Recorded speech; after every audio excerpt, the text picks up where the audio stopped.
శ్రీమాత్రే నమ. జై గురు దత్తాత్రేయ నమ. ఈ వీడియోలో మనం అక్టోబరు 9వ తారీఖు నుంచి ఫిబ్రవరి 4వ తారీఖు వరకు వక్రగమనంలోకి మారబోతున్నటువంటి గురుగ్రహ ప్రభావం వివిధ రాశుల మీద ఏ విధంగా ఉండబోతుంది అన్న విషయాన్ని మనం ఈ వీడియోలో పరిశీలించే ప్రయత్నం చేద్దాం. గ్రహాలలో అత్యంత శుభగ్రహాలులో గురువు ప్రథముడుగా ఉండడం జరుగుతుంటుంది. దాని తర్వాత శుక్రుడు, శుభగ్రహాలతో కలిసినటువంటి బుధుడు, అలాగే పాపగ్రహాలుగా శని, కుజ, రవి, రాహుకేతువులు ఉంటాయి. అంటే ఏదైనా ప్రతి ఒక్కరూ కూడా ఒక విద్యలో విజయం సాధించాలన్నా, వివాహం జరగాలన్నా, సంతానం కలగాలన్నా, సంస్కారం, జ్ఞానం, విజ్ఞానం రావాలన్నా గురువు యొక్క అనుగ్రహం తప్పనిసరిగా జాతకుడిపై ఉండాలి.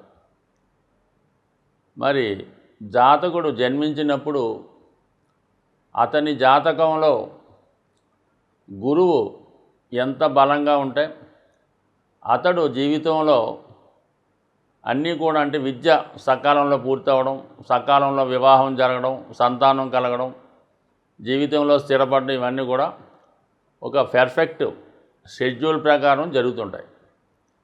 అదే గురువు బలహీనుడై పాపగ్రహాలతో కలిసి ఉన్నప్పుడు, అంటే ఒక విధంగా రాహుతో కలిసి గురుచండాల యోగం ఏర్పడిన, అలాగే శనితో కలిసి ఒక విధంగా అది మంచి యోగం అయినప్పుడు కూడా అభివృద్ధి ఆలస్యం అవుతూ ఉంటుంది.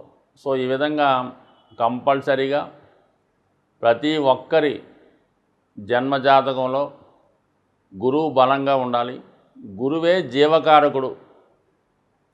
నాడీ శాస్త్ర ప్రకారం గురువుని ఆధారంగా తీసుకొని ఆ జాతకుడి యొక్క మొత్తం జీవితం విశ్లేషించడం జరుగుతూ ఉంటుంది.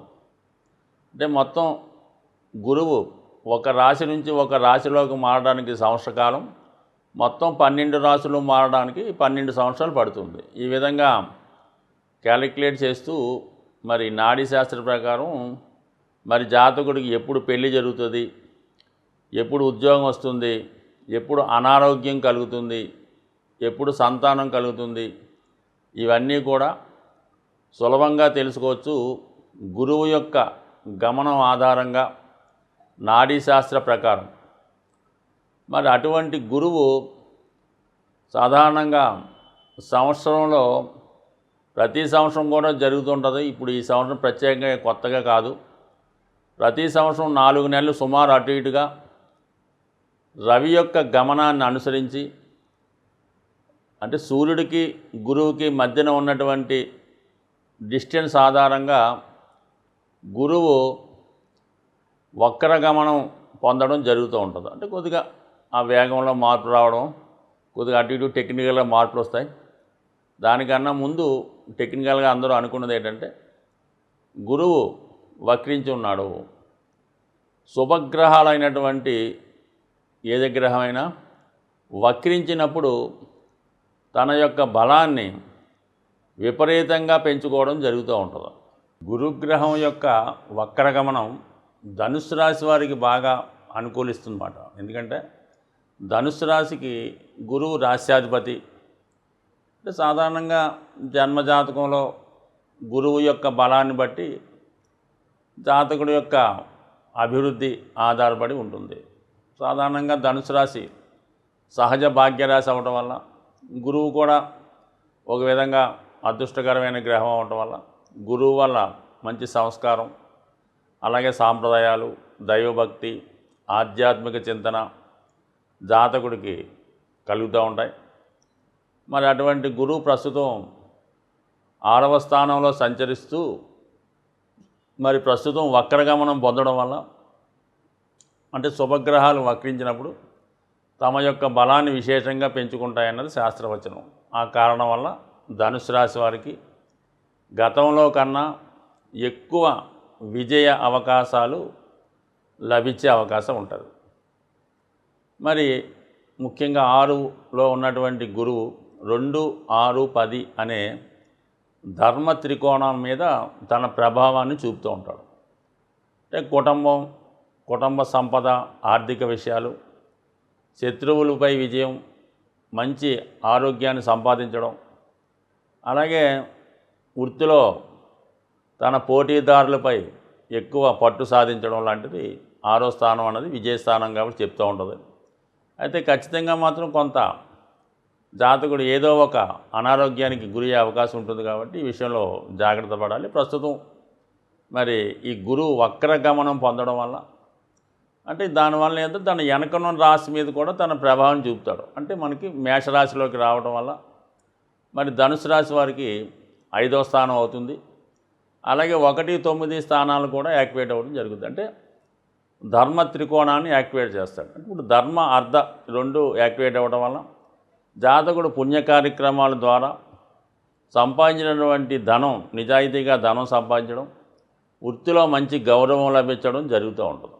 మరి ముఖ్యంగా ఈ గురువు వక్రగమనం వల్ల జాతకుడు గతంలో ఏదన్నా పుణ్య కార్యక్రమం లాంటిది తలపెట్టి ఉన్నా, వ్యక్తిగతంగా తన అభివృద్ధి కోసం ప్రయత్నం చేసి మధ్యలో అయిపోవడం కానీ, ఏదైనా ఒక విద్య నేర్చుకునే ప్రయత్నంలో అది అసంపూర్ణంగా మధ్యలో విడిచిపెట్టి ఉన్నా, లేదంటే ఏదైనా విదేశ ప్రయత్నాలు, ఏదైనా మంచి ఆధ్యాత్మిక సంస్థలో ఉద్యోగం కొరకు కానీ దాంట్లో ప్రవేశం కొరకు ప్రయత్నం చేస్తూ ఆగిపోయి ఉంటాయి. ఇటువంటి ఆర్థిక ధర్మ కార్యక్రమాల్లో తిరిగి జాతకుడు ప్రయత్నం చేస్తే తిరిగి ప్రవేశం పొందడం, మీలో ఉన్నటువంటి సామర్థ్యానికి తగిన గుర్తింపు రావడం జరుగుతుంది ఈ సమయంలో.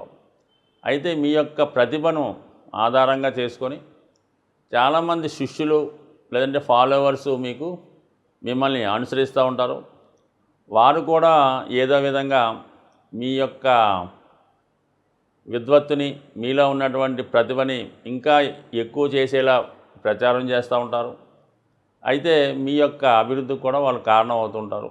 ఈ విధంగా మీ యొక్క పిల్లల వల్ల అభివృద్ధి కలుగుతుంది, మీ శిష్యుల వల్ల, మీ అభిమానుల వల్ల మీకు మంచి గుర్తింపు రావడం జరుగుతూ ఉంటుంది. మరి రాబోయే అక్టోబర్ 9 నుంచి ఫిబ్రవరి 4 మధ్యలో గురుగ్రహం వక్రగమనం వల్ల ఇది ఎక్కువగా ధనుస్సు రాశి వారికి బాగా ఉపయోగపడుతుంది.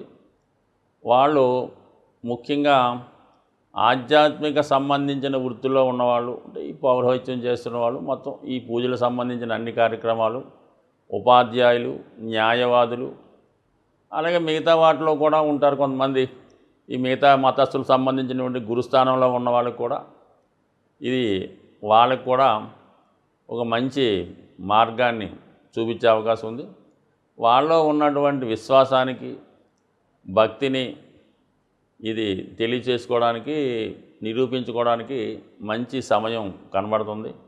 ముఖ్యంగా మీరు ఏదైనా ఒక దేవాలయం నిర్మించాలనుకున్నా, ఒక ఆధ్యాత్మిక సంస్థని స్థాపించాలన్నా ఈ సమయంలో మీకు అది అనుకూలించే అవకాశం ఉంటుంది. మరి ప్రస్తుతం స్వదేశీయులే కాకుండా విదేశీయులు కూడా మీ యొక్క పనికి ప్రోత్సహిస్తుంటారు. అంటే మరి ముఖ్యమైన విషయం ఏంటంటే మీరు చేస్తున్నటువంటి ఈ కార్యక్రమాలు మీకు ఏ విధంగా కూడా ఆర్థికపరమైన లాభాన్ని ఇవ్వవు. మీ దగ్గర ఉన్నటువంటి ధనాన్ని ఖర్చు పెట్టి ధర్మ ప్రచారం కొరకు మిమ్మల్ని మీరు ఇంప్రూవ్ చేసుకోవడానికి చాలా బాగా ఉపయోగపడతాయి. ఒకవేళ మీరు ఏదైనా లాభాన్ని ఆశించి ఇంటర్నల్గా ఏదో లోక శ్రేయస్సు అని చెబుతూ స్వలాభం కొరకు ఏమైనా ఏదో టెంపుల్ కట్టించడం, యజ్ఞయాగాదులను నిర్వహించడం వల్ల అది టెంపరీగా మీకు లాభాన్ని కలిగించినప్పుడు కూడా ఖచ్చితంగా దానివల్ల మీకు వేరే విధమైనటువంటి నష్టం ఏర్పడే అవకాశం ఉంటుంది. ఎస్పెషల్లీ ధనుస్సు రాశి అంటేనే సహజ ధర్మస్థానం కాబట్టి ఎంతసేపు ఈ రాశివారు నిజాయితీగా పరోపకారంతో వెళ్తేనే వాళ్ళ జీవితం అనుకూలంగా ఉంటుంది. ఏమాత్రం స్వార్థం వహించినా, వాళ్ళ కొరకు ఆలోచించిన ఏదో 10 తరాలకు సంపాదిద్దాం అనుకున్నా ఖచ్చితంగా దానివల్ల మీ యొక్క పుట్టుక విలువ తగ్గిపోతుంది. మీ యొక్క డెస్టినేషన్ సరిగ్గా చేరుకోలేకపోతుంటారు. అంటే భగవంతుడు మిమ్మల్ని పుట్టించే విధంగా కాకుండా మీరు వేరే విధంగా పుట్టడం వల్ల ఇంకా మీరు కష్టాల్లోకి బాధల్లోకి నెట్టివేయబడే అవకాశం ఉంటుంది. గురుగ్రహ అనుగ్రహం సంపూర్ణంగా కలగాలనుకున్న వాళ్ళకి చాలా తేలికపాటి పరిహారాలు మనకి గురువులు చెప్పడం జరిగింది. అందులో ముఖ్యంగా గోసేవ, దాన్ని మించింది గురువు యొక్క అనుగ్రహానికి వేరే లేదని చెప్తాను. మీరు దగ్గరలో ఉన్నటువంటి గోశాలను సందర్శించి ఎస్పెషల్లీ గురువారం రోజు అక్కడ ఉన్నటువంటి గోవులకి నానబెట్టినటువంటి శనగలు బెల్లంతో కలిపి పెట్టడం అన్నది నెంబర్ 1. దాని తర్వాత అరటిపళ్ళు ఇంపార్టెంట్గా, అంటే ఏదో రంగు చెప్తూ ఉంటారు కానీ పసుపు రంగు అరటిపళ్ళు అయితే చాలా బెటరు. 3 అరటిపళ్ళు అక్కడ ఉన్నటువంటి గోవులకి ఆహారంగా పెట్టి 3 ప్రదక్షిణలు గోవుకి చేసి గోవు వెనక భాగంలో నమస్కారం చేసుకుంటే కంప్లీట్గా సర్వదేవతల యొక్క అనుగ్రహం మీకు లభిస్తుంది. ఇంకా బాగా ఇబ్బందుల్లో ఉన్నాం, ఏ విధంగా కూడా మనకి ఏ దారి లేదు, అలాగే అనారోగ్యపరంగా చాలా ఇబ్బందికరంగా ఉంది, అసలు మంచం మీదే ఉండవలసి వస్తుంది అనుకున్న వాళ్ళు వీళ్ళ గోశాలకి దర్శించి వీళ్ళు ఎంత బరువు ఉన్నారో, ఒక 60 కేజీలు ఉంటే 60 కేజీలు అక్కడ వెయిట్ ఉంటుంది, దాంట్లో చూసి ఆ బరువుకు సమానమైనటువంటి ఆహారం, పశువులు తినే ఆహారం, అది చిట్టో తవుడో ఏదో ఒకటి అక్కడ డొనేట్ చేయడం వల్ల సంపూర్ణంగా మీకు మళ్ళా పునర్జన్మ లభించే విధంగా లభిస్తుంది. ఇక కామన్గా విద్యార్థులు అందరూ చేసుకునేది మరి దత్తాత్రేయుడు, సాయిబాబా, రాఘవేంద్ర స్వామి, లేదంటే మీకు విద్య నేర్పిన గురువు, లేదంటే మీరు టెక్నికల్గా ఉంటే మీకు ఆ వృత్తి నేర్పిన గురువు, వీరెవరు కాదంటే మీ తండ్రి గారు. వీళ్ళని ఈ రోజుల్లో పెద్ద పూజించేవాడు ఎవరు ఉండరు, కానీ వాళ్ళ మాట గౌరవించి వాళ్ళని కొద్దిగా గౌరవప్రదంగా చూస్తూ వాళ్ళకి సత్కరిస్తూ వాళ్ళకి ఏదన్నా అవసరానికి తగు విధంగా చేదోడు వాదోడుగా సహాయపడుతూ ఉంటే ఖచ్చితంగా గురువు యొక్క అనుగ్రహం లభిస్తుంది. సో కనీసం సంవత్సరంకి ఒకసారన్నా గురువుకి ఈ విధంగా ఆదరించడం వల్ల, మరి కొత్త వస్త్రాలు వారికి ఇవ్వడం వల్ల, లేదంటే వాళ్ళ ఇంట్లో ఏదైనా కార్యక్రమం జరిగినప్పుడు సహకరిస్తే 100% మీకు ఈ గురుగ్రహ అనుగ్రహం లభిస్తుంది. అంటే గురుగ్రహ అనుగ్రహం ఉంటే సర్వ సంపదలు లభిస్తాయన్నమాట. సాక్షాత్తు దైవం యొక్క స్వరూపం లాంటిది గురువు కాబట్టి ఈ గురువులను ఆరాధించవచ్చు. మీకు దగ్గరలో ఉన్నటువంటి క్షేత్రాలు చాలా ఉంటుంటాయి కాబట్టి అక్కడ ఉన్నటువంటి శివుణ్ణి ఆరాధించవచ్చు. ఇంకా శ్రేష్టమైనది ఏంటంటే కృష్ణ భగవానుని పూజించడం, భగవద్గీతని చదివే ప్రయత్నం చేయడం, లేదా కనీసం మనం చదివి అర్థం తెలుసుకోలేకపోతే అంతలో కొంత భాగాన్నైనా ఎవరితో అన్న పెద్దలతో చదివించుకొని వినడం వల్ల మీకు ఈ గురువు యొక్క అనుగ్రహం లభించే అవకాశం ఉంది. ఈ విధంగా ఉంటూ ఇంకా బెటర్గా కావాలంటే పసుపు రంగు వస్త్రాలు ధరించడం, స్త్రీలైతే మరి ఈ పసుపుని ఎక్కువగా వాడటం, ఇవన్నీ చేసుకోవడం వల్ల వీలైతే ఒక పసుపు కొమ్ము పసుపు రంగు దారంతో ఈ చేయికి కట్టుకోవచ్చు, కుడి చేయికి కట్టుకోవడం వల్ల కూడా ఈ గురుగ్రహ అనుగ్రహం లభిస్తుంది. అంటే కనక పుష్యరాగం ధరించలేని వారు ఒక మంచి పసుపు కొమ్ముని జేబులో పెట్టుకోవడం వల్ల కూడా ఫలితం కలుగుతుంది. వీలున్నవారు ఒక 3 క్యారెట్లు కనక పుష్యరాగాన్ని సువర్ణంతో చేయించి కుడి చేయి చూపుడు వేలికి ధరించడం వల్ల కూడా ఫలితం దక్కే అవకాశం ఉంది. అలాగే పంచముఖి రుద్రాక్ష, 5 ముఖాల రుద్రాక్ష ధరించడం వల్ల కూడా మీకు గురుగ్రహ అనుగ్రహం సంపూర్ణంగా లభించే అవకాశం ఉంది. స్వస్తి.